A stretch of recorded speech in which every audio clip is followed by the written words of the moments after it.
आज आनंददायी शनिवारमध्ये आपण एक नवीन उपक्रम, एक छोटीशी कृती घेणार आहोत। या कृतीमध्ये आपण बघत आहात की खाली दोन्ही वाट्या ठेवलेल्या आहेत आणि ह्या ज्या दोन विद्यार्थी आहेत या दोन्ही वाट्यांच्या जवळ बसणार आहे आणि आपण काय करणार आहे,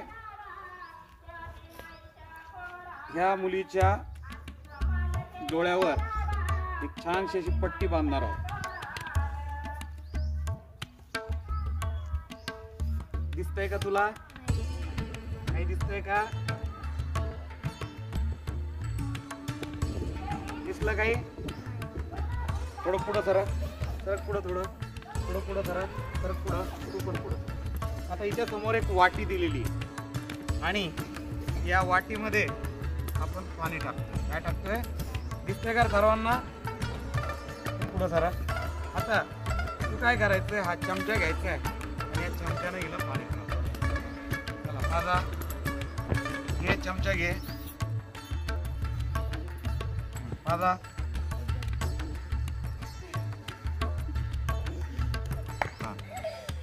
पाच।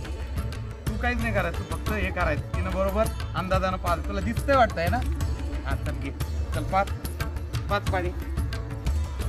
तोंड नाही करायचं, तुझं त्यानं शोधलं पाहिजे।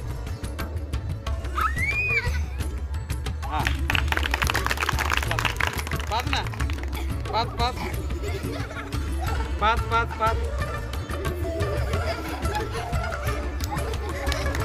अरे पाच।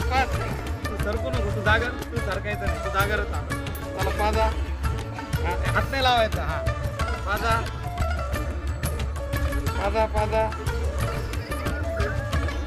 पाज ना। पाजल्या जाते का रे मुलांनो? कशामुळे जात नाही पाजल्याने जात?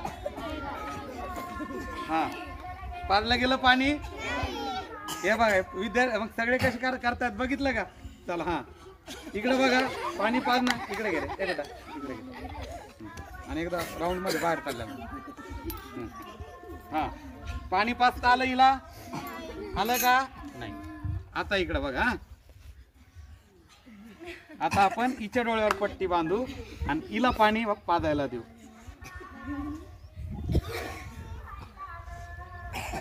आता हिच्या समोर पण एक वाटी ठेवू आपण आणि तिला पाणी पाजायला देऊ। हे धर बरं, चमचा तिला शोधला देतो का नाही? तिनं तुला पाजलं पाणी, आता तू पाज। हात नाही लावायचा, हा हात नाही लावायचा। पाज तिला पाणी। हा पाजा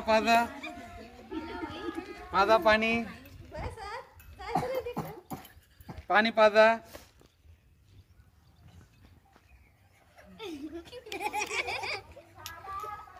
तू हाताची गाडी घालून बस ताट अशी। हा चला पाणी पाजा पाणी। जमतंय का पाजायला? हाताला पाजा।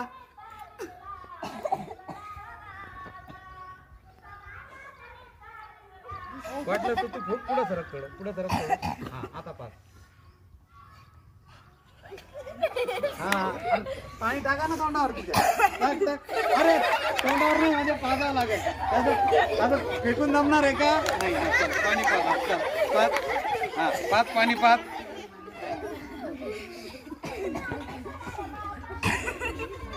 जमतंय का? नाही। चला आता पॉज कर। हा नाही, मी बोलतो तसं घे, पॉज नको। चला लक्ष द्या, आता आपण हिच्या डोळ्यावरची पट्टी खोलली। आता पाणी पाज तिला, आता पाणी पाज। चला पाजता आलं तर मुलांनो, याच्यातून आपण काय शिकलो बरं? हिला, या मुलीला किंवा तिच्या मैत्रिणीला पाणी का पाजता नाही आलं? कोण सांगाल? हात वर करा। का नाही पाजता आलं पाणी?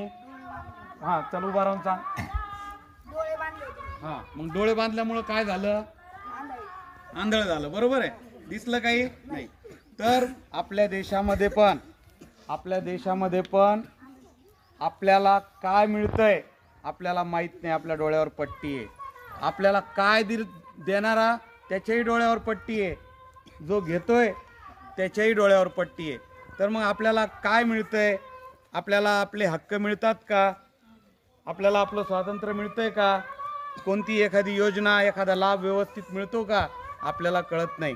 आणि ही जी गोष्ट टाळायची असन तर सर्वात पहिले आपल्या डोळ्यावरची काय काढावी लागेल आपल्याला? पट्टी. डोळ्यावरची पट्टी कशा निघल? तर तुम्हाला वाचावं लागल. काय वाचताल तुम्ही? भारताचं संविधान. संविधान वाचले तर तुम्हाला कलमांमधून कळल की आपले अधिकार काय आहेत, आपले कर्तव्य काय आहेत. तर अशा पद्धतीनं जर तुम्ही डोळे उघडून काम केलं तर प्रत्येकाला या संविधानानं दिलेल्या सर्व गोष्टींचा लाभ मिळणार आहे. नाही तर तुम्ही बघितलं पाणी घेता येणार नाही, पाणी कुठंतरी पडायला लागले, चाललं का तोंडामध्ये ते पाणी? नाही. आवडला तुम्हाला खेळ? खाली बसून शूटिंग घे बेटा. पुढे ये, पुढे ये. बघा कसं चाललंय सगळं. म्हणजे दोघांच्या डोळ्यावर पट्टी जर असली तर आपल्या आयुष्याचा, आपल्या देशाचा विकास होईल का रे?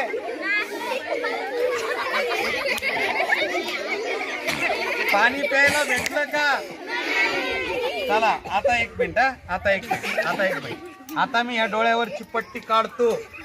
आता डोळ्यावरची पट्टी काढली. आता पाणी पाजा एकमेकांना. आता पाणी पाजा एकमेकांना. टाळ्या वाजवा. पाणी आलं का नाही? तर डोळ्यावरची पट्टी म्हणजे अज्ञान, डोळ्यावरची पट्टी म्हणजे जातीवाद, डोळ्यावरची पट्टी म्हणजे धर्मवाद. आपल्याला हे सगळं काढून आपल्याला काय बनायचंय? संविधानवादी. काय बनायचंय? संविधानानं आपल्याला शिकवलंय की डोळ्यावरची पट्टी काढा. तर लेकरांनो डोळ्यावरची पट्टी काढायची आणि एकमेकांना लाभ द्यायचा आहे. मग कुठून काय येतंय, कोणाला काय दिसतं, आपल्याला दिसतंय. चला उभा राहा. या दोघांसाठी टाळ्या वाजवा. खूप सुंदर प्रॅक्टिकल केलेलं आहे. चला नक्कीच आपल्याला ही कृती, ही ऍक्टिव्हिटी आवडली असेल असं मला वाटतंय. सगळ्यांनी या ऍक्टिव्हिटीमधून, या कृतीमधून बोध घ्यायचा आहे की कोणतंही काम करताना डोळ्यावर पट्टी नसावी.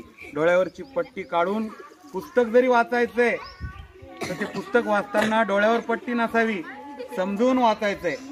अशाच पद्धतीने आपल्याला संविधानाचा अभ्यास करायचा आहे. संविधानाच्या निर्मात्यांनी संविधान का तयार केलं याचं कारण आपल्याला या ऍक्टिव्हिटी मधून कळतं. चला धन्यवाद.